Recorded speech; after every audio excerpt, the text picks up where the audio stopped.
So first, we have our temporal lobe, which is right here, okay? And in our temporal lobe, we have the temporal operculum, the frontoparietal operculum. Then we have the inferior temporal gyrus. Then we have the middle temporal gyrus, the Heschel's gyrus, the superior temporal gyrus, and the Wernicke's area.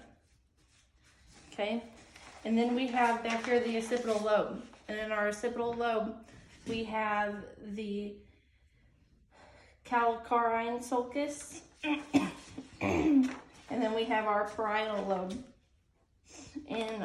In our parietal lobe, we have the supramarginal gyrus, the angular gyrus, the parietal sulcus, or the parietal occipital sulcus, the inferior parietal lobule. Then we have the superior parietal lobule, the postcentral gyrus, and then we have our frontal lobe. Oh. Okay, look up. And in the frontal lobe, we have the